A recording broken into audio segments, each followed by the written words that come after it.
एक चतुर व्यक्ति को काल से बहुत डर लगता था और वह सोचता था कि मेरी किसी भी क्षण मृत्यु हो सकती है, वह क्या करे। एक दिन उसे चतुराई सूझी और काल को ही अपना मित्र बना लिया।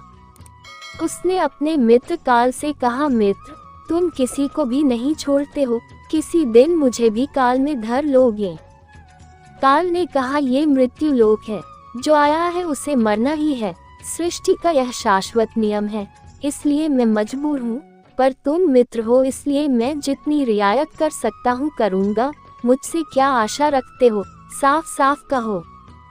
व्यक्ति ने कहा, मित्र, मैं इतना ही चाहता हूँ कि आप मुझे अपने लोक ले जाने के लिए आने से कुछ दिन पहले एक पत्र अवश्य लिख देना, ताकि मैं अपने बाल बच्चों को कारोबार की सभी बातें अच्छी तरह से समझा दूं और स्वयं भी भगवान भजन में लग जाऊं। काल ने प्रेम से कहा, यह कौन सी बड़ी बात है, मैं एक नहीं आपको 4 पत्र भेज दूंगा, चिंता मत करो, चारों पत्रों के बीच समय भी अच्छा खासा दूंगा, ताकि तुम सचेत होकर काम निपटा लो। वह व्यक्ति बड़ा ही प्रसन्न हुआ, सोचने लगा कि आज से मेरे मन से काल का भय भी निकल गया, मैं जाने से पूर्व अपने सभी कार्य पूर्ण करके जाऊंगा, तो देवता भी मेरा स्वागत करेंगे। दिन बीतते गए, आखिर मृत्यु की घड़ी आ पहुंची।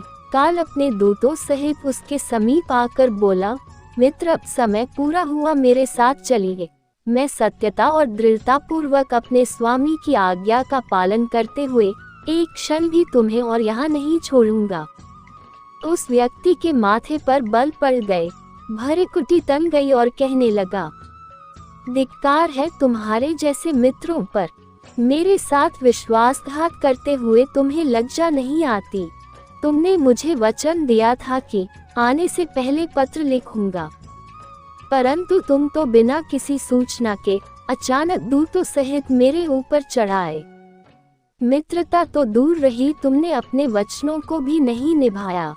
काल हंसा और बोला, मित्र, इतना झूठ तो न बोलो, मैंने आपको एक नहीं 4 पत्र भेजे, आपने एक भी उत्तर नहीं दिया।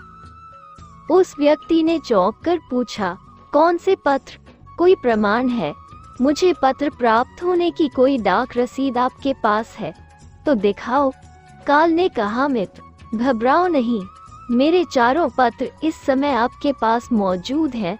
मेरा पहला पत्र आपके सिर पर चढ़कर बोला, आपके काले सुंदर बाल, उन्हें सफेद कर दिया और यह भी कहा कि सावधान हो जाओ, जो करना है कर डालो। बनावटी रंग लगाकर आपने अपने बालों को फिर से काला कर लिया और पुनः जवान बनने के सपनों में खो गए। आज तक मेरे श्वेत अक्षर आपके सिर पर लिखे हुए हैं। कुछ दिन बाद मैंने दूसरा पत्र आपके नेत्रों के प्रति भेजा। नेत्रों की ज्योति मंद होने लगी, फिर भी आंखों पर मोटे शीशे चढ़ाकर आप जगत को देखने का प्रयत्न करने लगे। 2 मिनट भी संसार की ओर से आंखें बंद करके ज्योति स्वरूप प्रभु का ध्यान मन में नहीं किया। इतने पर भी सावधान नहीं हुए तो मुझे आपकी दीन दशा पर बहुत तरस आया और मित्रता के नाते मैंने तीसरा पत्र भी भेजा। इस पत्र ने आपके दांतों को छुआ, हिलाया और तोड़ दिया। आपने इस पत्र का भी जवाब न दिया, बल्कि नकली दांत लगवाए और जबरदस्ती संसार के भौतिक पदार्थों का स्वाद लेने लगे। मुझे बहुत दैख हुआ कि मैं सदा इसके भले की सोचता हूँ और यह हर बार एक नया बनावटी रास्ता अपनाने को तैयार रहता है। अपने अंतिम पत्र के रूप में मैंने रोग, क्लेश तथा पीड़ाओं को भेजा, परंतु आपने अहंकार वश सब अनसुना कर दिया। वह व्यक्ति काल के भेजे हुए इन पत्रों को सुनकर फूट फूट कर रोने लगा और अपने विपरीत कर्मों पर पश्चाताप करने लगा। उसने स्वीकार किया कि मैंने गलतफहमी में शुभ चेतावनी भरे इन पत्रों को नहीं पढ़ा। मैं सदा यही सोचता रहा कि कल से भगवान का भजन करूंगा, अपनी कमाई अच्छे शुभ कार्यों में लगाऊंगा, पर वह कल ही नहीं आया। काल ने कहा, आज तक तुमने जो कुछ भी किया, राग रंग, स्वार्थ और भोगों के लिए और जानबूझकर ईश्वरीय नियमों को तोड़कर तुमने कर्म किए। उस व्यक्ति को जब कोई मार्ग दिखाई नहीं दिया तो उसने काल को करोड़ों की संपत्ति का लोभ दिखाया। काल ने हंसकर कहा, मित्र, यह मेरे लिए धूल से अधिक कुछ भी नहीं है। धन, दौलत, शोहरत, सत्ता, ये सब लोग संसारी लोगों को वश में कर सकता है, मुझे नहीं। काल ने उत्तर दिया, यदि तुम मुझे लुभाना ही चाहते थे तो सच्चाई और शुभ कर्मों का धन संग्रह करते। यह ऐसा धन है जिसके आगे मैं विवश हो सकता था, अपने निर्णय पर पुनर्विचार को बाध्य हो सकता था, पर तुम्हारे पास तो यह धन डेले भर का भी नहीं है।